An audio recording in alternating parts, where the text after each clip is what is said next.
आज का हमारा टॉपिक है डैम्प्ड हार्मोनिक ऑसिलेटर।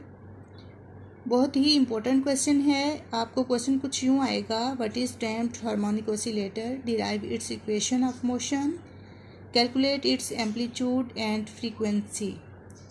सबसे पहले तो हम देखेंगे कि डैम्प्ड हार्मोनिक ऑसिलेटर है क्या। ऐसा हार्मोनिक ऑसिलेटर जिसमें टाइम के साथ साथ उसका जो एम्पलीट्यूड ऑफ वाइब्रेशन है वो ग्रेजुअली डिक्रीज करता चला जाता है, उसे हम डैम्प्ड हार्मोनिक ऑसिलेटर का नाम देते हैं। ये ऐसा होता है कि जब हमारा ऑसिलेटर जो है वो किसी भी रेजिस्टिव मीडियम के अंदर मूव कर रहा होता है तो उस सूरत में जो ऑसिलेटर है उसे मीडियम की रेजिस्टेंस को ओवरकम करने के लिए कुछ वर्क करना पड़ता है, और वर्क की वजह से उसकी अपनी कुछ एनर्जी जो है वो रिड्यूस हो जाती है। जब उसकी एनर्जी ऑफ वाइब्रेशन रिड्यूस हो जाएगी तो एज अ रिजल्ट उसका एम्पलीट्यूड ऑफ वाइब्रेशन जो है वो भी ऐसा ऐसा डिक्रीज करता चला जाएगा। अगर हम कहें कि सपोज हमारा जो ऑसिलेटर है वो किसी रेजिस्टिव मीडियम में है जिसकी force of resistance F R है, तो एफ आर जो है ये डायरेक्टली प्रोपोर्शनल होगी वेलोसिटी ऑफ द ऑसिलेटर के। वेलोसिटी ऑफ ऑसिलेटर के डायरेक्टली प्रोपोर्शनल होगी, लेकिन ये हमेशा जो ऑसिलेटर की मोशन जो है रेजिस्टिव फोर्स हमेशा उसको अपोज करती है, जिसकी वजह से हम ये कह सकेंगे कि जो हमारी फोर्स ऑफ रेजिस्टेंस है वो directly proportional to the velocity है, लेकिन ऑपोजिट डायरेक्शन में होने की वजह अपोज करने की वजह से यहाँ पर नेगेटिव साइन आएगा। तो यहाँ पर हमारे पास एफ आर जो है वो इक्वल हो जाएगी माइनस बी वी के।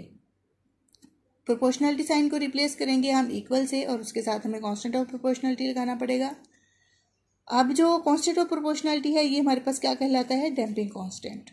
अब अगर हम इसके ऊपर एफ आर देखें, ये हमारे पास इक्वल हो जाएगी माइनस बी, वी को हम लिख सकते हैं D x by D T in the form of derivative.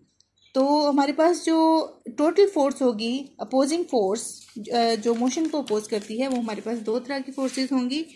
Number one force इसमें होगी restoring force which is equal to minus के एक्स, एंड दूसरी फोर्स कौन सी है, रेजिस्टिव फोर्स, जिसको भी हम डिस्कस कर चुके हैं, minus B D x by D T. अब जो टोटल फोर्स होगी अपोजिंग फोर्स वो एफ है, इक्वल हो जाएगी दोनों फोर्सेस के सम के माइनस के x minus B D x by D T. अब हमारे पास जो फोर्स होती है वो इक्वल होगी m d square x by D T square, because force F is equal to m में होती है हमारे पास। एम ऐसे रह जाएगा, ए जो होता है वो हमारे पास square of the derivative of displacement होगा, D square x by D T square which is equal to minus के x minus B D x by D T. अब हम अगर इसमें m को सबके साथ डिवाइड कर दें और इस लेफ्ट हैंड साइड को राइट हैंड साइड को लेफ्ट पे ले जाएं, तो हमारे पास आ जाएगा d square x by D T square plus b by m को हम डिवाइड कर रहे हैं पूरी इक्वेशन के साथ, D x by D T plus K by M X into X is equal to zero. अब हम सपोज कर लेते हैं, पुट करते हैं कि हमारे पास जो बी बाई एम है वो 2 बीटा के इक्वल है और जो के बाई एम है वो ओमेगा नॉट स्क्वेयर के बराबर है। तो इस तरह से हमारे पास जो d square x by d two square होगा वो plus 2 beta d x by D T plus omega not square x is equal to zero हो जाएगा हमारे पास, जब हम पुट करेंगे k by m is equal to omega not square. तो इस तरह से इस क्वेश्चन नंबर 1 का सोल्यूशन फाइंड करने के लिए हम क्या करते हैं, सबसे पहले हम सपोज कर लेते हैं कि हमारे पास जो एक्स है वो A E raise to power mu T के बराबर है, exponential mu T, so that D x by D T जो जब डेरिवेटिव लेंगे हम इसका म्यू साथ रह जाएगा, a exponential mu t e raise to power mu t. और इस तरह से अगर हम स्क्वायर डेरिवेटिव ले लेंगे तो इसका डेरिवेटिव होता है E raise to power mu T का exponential mu T is equal to mu exponential mu T. अगर हम स्क्वायर डेरिवेटिव लेंगे अगेन म्यू दोबारा आ जाएगा साथ, तो mu square A E raise to power mu T आ जाएगा। नाउ इक्वेशन नंबर 1 बिकम्स, अब 1 में जब हम ये वैल्यू सारी पुट कर देंगे, D square x by D T square की value, D x by D T की वैल्यू और एक्स की वैल्यू, तो हमारे पास आ जाएगा mu square A E raise to power mu T plus 2 beta mu A E raise to power mu T plus omega not square A E raise to power mu T is equal to zero. अब हमारे पास ये एक हिसाब से quadratic equation बन जाती है जिसका सोल्यूशन हम मालूम कर सकते हैं, म्यू इक्वल्स टू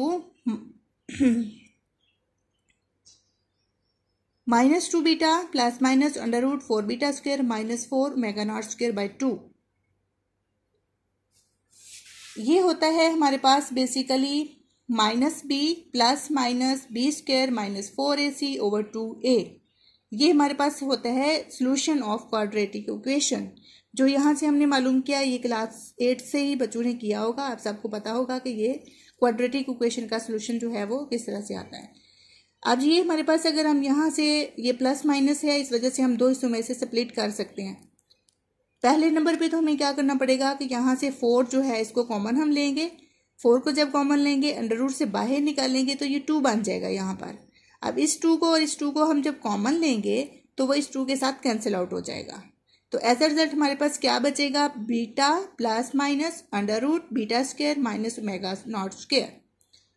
अब जब हम इसे प्लस माइनस वाले दो हिस्सों को सेपरेट कर लेंगे तो हमारे पास बन जाएगा μ1 is equal to minus beta plus under root beta square minus omega not square, यानी प्लस वाली एक जगह पे और फिर ये जो माइनस वाली टर्म है ये इस तरह से हम कर सकते हैं इनको दोनों को कोरस्पॉन्डिंग टू दीज 2 रूट्स। अब इसके जो 2 रूट्स बन जाएंगे इनके कोरस्पॉन्डिंगली हम कह सकते हैं कि हमारे पास जो कंप्लीट सोल्यूशन होगा इक्वेशन नंबर 1 का, ठीक है, ये हमारे पास बराबर होगा as x is equal to x1 plus x2। Because यहाँ पे दो रूट्स आए हैं हमारे पास, इस वजह से हम इसे x is equal to a e raise to power mu t की बजाय हम लिखेंगे x is equal to x1 plus x2। Single x नहीं होगा, दो रूट्स आएंगे x1 और x2। उसके कोरस्पॉन्डिंगली हमारे पास जो x आएगा वो a1 e raise to power mu 1 t plus a2 e raise to power mu 2 t. ये हमारे पास जो है वो सोल्यूशन आएगा क्वेश्चन नंबर 1 का। अब हमारे पास जो x है वो होगा a1 e raise to power mu 1 की वैल्यूज पीछे हमने निकाली हैं वो लिख देंगे। इसी तरह से a2 e raise to power mu 2 की वैल्यू पीछे जो हमने निकाली है वो यहाँ पर हम पुट कर देंगे। तो हमारे पास जो solution of the question number 1 आएगा वो ये होगा जो कि क्वेश्चन नंबर 2 के इक्वल है। अब ये ऑसिलेटरी मोशन जो है ये हमारे पास उस वक्त पॉसिबल होगी। ऑसिलेटरी मोशन क्या है, हमारे पास to and fro motion of a body about its mean position. ये उस वक्त हमारे पास पॉसिबल होगी जब हमारे पास जो एंगुलर फ्रीक्वेंसी है ओमेगा नॉट स्क्वायर वो ग्रेटर देन बीटा हो। तो इस तरह से हम कह सकते हैं कि हमारे पास जो beta square minus omega not square है वो इक्वल हो जाएगा -1 under root omega not square minus beta square. वो इस तरह से होगा कि हमारे पास ये जो टर्म है beta square minus omega not square under root, इसको हम यूं लिखेंगे और इसमें से क्या करेंगे, चूंकि हम कह रहे हैं कि omega naught square is greater than beta तो इसलिए हमें ओमेगा नॉट स्क्वायर को पहले लिखना पड़ेगा। जब हम इसको पहले लिखेंगे तो माइनस साइन जो है वो कॉमन निकल आएगा, 1 अंडर रूट वैसे साथ आ जाएगा, ठीक है। तो omega not square minus beta square आ जाएगा, यानी ये क्वांटिटीज आगे पीछे हो जाएंगी। जो प्लस थी वो माइनस हो गई, माइनस वाली प्लस होगी क्योंकि हमने माइनस को जो है ये -1 को जो है वो कॉमन लिया इसमें से, और जब अंडर रूट से बाहर निकाला तो ये -1 अंडर रूट अलग से आ गया। अब -1 अंडर रूट जो है वो एओटा के बराबर होगा, ये ओमेगा वैसे रह जाएगा ये वाला।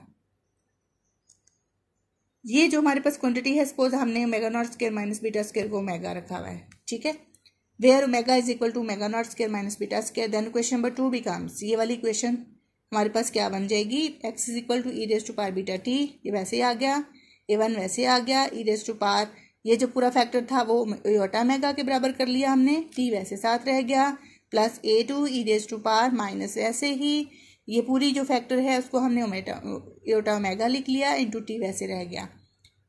Where x is equal to e raise to power minus beta t वैसे साथ रह जाएगा, और a1 cos e raise to power iota omega t को हम लिख सकते हैं ट्रिग्नोमेट्रिक क्वांटिटीज की फॉर्म में cos omega t plus iota sine omega t. इसी तरह से ये जो माइनस वाली है उसमें साथ में अंदर माइनस आ जाएगा। अब देखें यहाँ पे x हमारे पास हो जाएगा e raise to power minus beta t a1 plus a2 cos omega t वाली टर्म में इसको हमने अलग कर लिया, साइन वाली को अलग कर लिया। इस तरह से ये हमारे पास बन गई क्वेश्चन नंबर 3। नेक्स्ट हम सोल्यूशन देखते हैं।